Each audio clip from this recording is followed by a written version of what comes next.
इस वीडियो में मैं आपको जो बताने वाला हूँ वो शायद ही आपने कभी सुना होगा, बिकॉज इस वीडियो में आपको क्लियर करने वाला हूँ कि सेल्स नहीं होने के क्या कारण हैं। सेल्स नहीं होने के क्या कारण हैं।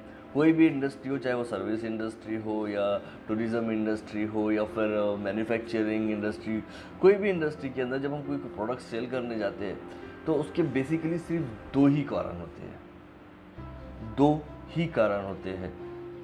बाकी क्वेरीज दुनिया भर की रहेंगी, बट कारण दो ही होते हैं। पहला इंटरनल ब्लॉकेज और दूसरा एक्सटर्नल ब्लॉकेज। अब ये इंटरनल ब्लॉकेज क्या होता है और एक्सटर्नल ब्लॉकेज क्या होता है, ये मैं आपको थोड़ा डिटेल में बताऊंगा। जब भी हम कोई प्रोडक्ट सेल करने के लिए मार्केट जाते हैं, फॉर एग्जांपल हम लोग इंश्योरेंस सेल करने के लिए जाते हैं या म्यूचुअल फंड सेल करने के लिए जाते हैं, तो दो ही चीज़ हमारे सामने होती है, दो ही ब्लॉकेज होते हैं। एक होता है इंटरनल ब्लॉकेज, एक होता है एक्सटर्नल ब्लॉकेज।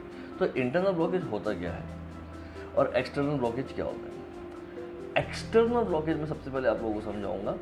एक्सटर्नल ब्लॉकेज वो होता है जो हमारी कोई भी सेल्स के अंदर ऑब्जेक्शन बन के सामने आता है। ऑब्जेक्शन ये वर्ड जो होता है ये एक्सटर्नल ब्लॉकेज होता है। फॉर एग्जाम्पल अभी लॉकडाउन शुरू है तो बहुत से कस्टमर आपको बोलेंगे कि हम लोग ये पर्टिकुलर प्रोडक्ट लॉकडाउन के बाद लेंगे। तो ये हो गया एक्सटर्नल ब्लॉकेज। मेरी सैलरी नहीं हुई है, एक्सटर्नल ब्लॉकेज। मेरे पास पैसे अभी नहीं है, एक्सटर्नल ब्लॉकेज। 4 महीने बाद जब तक सब चीज़ें शांत हो जाएंगी, सब चीज़ प्रॉपर हो जाएंगी, एक्सटर्नल ब्लॉकेज। मैं सीए से पूछ के बताता हूँ, एक्सटर्नल ब्लॉकेज। मैं पापा से पूछ के बताता हूँ, एक्सटर्नल। ये सब क्या है? ये ऑब्जेक्शंस है। तो बेसिकली ऑब्जेक्शंस जो होते हैं ये एक्सटर्नल ब्लॉकेज होते हैं। यानी कि मुझ पर डिपेंड नहीं है। मैं रेडी हूँ प्रोडक्ट बेचने के लिए, मेरे पास प्रोडक्ट अवेलेबल है, हर चीज़ अवेलेबल है, बट सामने वाला इसलिए नहीं ले रहा है क्योंकि उसे कुछ ना कुछ ऑब्जेक्शन है। इन्हें से कुछ ऑब्जेक्शन इस टाइप से जो मैंने आपको बताया है कि मेरे पापा से पूछ के बताऊंगा, चार्टर्ड अकाउंटेंट से पूछ के बताऊंगा, ये सब एक्सटर्नल ब्लॉकेज है। ये मैं उसमें कुछ नहीं कर सकता। उसका उलट होता है इंटरनल ब्लॉकेज। इंटरनल ब्लॉकेज, मैं रेडी हूँ कि नहीं उसे प्रोडक्ट बेचने के लिए, ये मेरा सबसे बड़ा इंटरनल ब्लॉकेज है। अगर आपका इंटरनल ब्लॉकेज 80% सॉर्ट आउट हो जाए तो एक्सटर्नल ब्लॉकेज सिर्फ और सिर्फ 20% बचता है। इंटरनल ब्लॉकेज के अंदर सबसे पहले आता है कि मुझे प्रोडक्ट के बारे में अच्छे तरीके से पता है कि नहीं। जी हाँ, जो प्रोडक्ट मैं बेचने जाता हूँ उसके फीचर्स मुझे अच्छे से पता है कि नहीं। अगर कस्टमर कोई ऑब्जेक्शन उठाएगा तो मैं उसका जवाब दे पाऊंगा कि नहीं। ये मेरा इंटरनल ब्लॉकेज है। मैं कस्टमर के सामने बैठने के लायक हूँ कि नहीं। आई मीन टू से, अगर कोई बड़ा कस्टमर है, कोई एनआरआई कस्टमर मेरे सामने आ गया और मैं उसके सामने जा रहा हूँ तो सबसे पहले मैं खुद तैयार हूँ कि नहीं। मैं उसे बता पाऊंगा कि नहीं एनआरआई के लिए क्या सूटेबल है और क्या सूटेबल नहीं है। ये इंटरनल ब्लॉकेज है।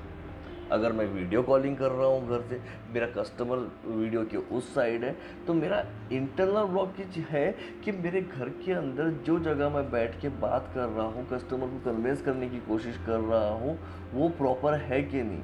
कहीं छोटे बच्चे बार बार तो नहीं आ रहे हैं। That's it, internal blockage. घर के अंदर मम्मी पापा बार बार किसी काम से मुझे बुला रहे हैं, मैं जब बात कर रहा हूँ कस्टमर से, ये कोई चीज़ें मुझे डिस्ट्रैक्ट कर रही है, तो ये सब इंटरनल ब्लॉकेज है। तो सबसे पहला पॉइंट जो होता है इंटरनल ब्लॉकेज का, क्या मैं अपने प्रोडक्ट के बारे में अवेयर हूँ या नहीं, मैं अपनी कंपनी के बारे में अवेयर हूँ या नहीं, मुझे मेरी इंडस्ट्री के बारे में नॉलेजेस है क्या नहीं। अगर कस्टमर मुझसे डिफरेंस पूछता है कि प्राइवेट सेक्टर और गवर्नमेंट सेक्टर में डिफरेंस क्या है इंश्योरेंस से रिलेटेड, तो मैं जवाब दे सकता हूँ क्या नहीं। अगर कस्टमर पूछता है कि मुझे प्राइवेट सेक्टर से क्यों लेना चाहिए और क्यों नहीं लेना चाहिए, तो उसके लिए मैं जवाब देने के लिए तैयार हूँ क्या नहीं। तो ये सब मेरे इंटरनल ब्लॉकेज है। अगर मैं अपने 80% इंटरनल ब्लॉकेज क्लियर कर लूँ तो एक्सटर्नल ब्लॉकेज इज ओनली 20%, यानी 80% मेरा सेल्स इंटरनल ब्लॉकेज पर डिपेंड है।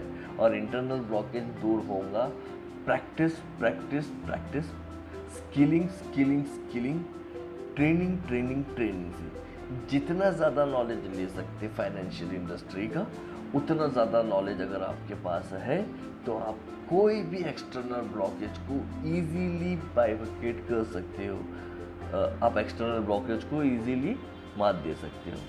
होप सो आपको ये वीडियो पसंद आया। मैंने बहुत बड़ा टॉपिक सिर्फ 5 मिनट की वीडियो में कवर किया है। अगर आपको पसंद आया तो ज़रूर नीचे कमेंट में लिखिए कि हमें ये वीडियो पसंद आया और किस तरीके की वीडियो आप जानना चाहते हैं, और शेयर करना मत भूलिए, बिकॉज शेयर करोगे तो बहुत से जो एडवाइजर्स है, बहुत से जो म्यूचुअल फंड इंडस्ट्री से, इक्विटी इंडस्ट्री से, कमोडिटी इंडस्ट्री से, इंश्योरेंस इंडस्ट्री से, उन लोगों के लिए ये फ़ायदेमंद रहेगा। थैंक यू वेरी मच, और सब्सक्राइब ज़रूर करिए।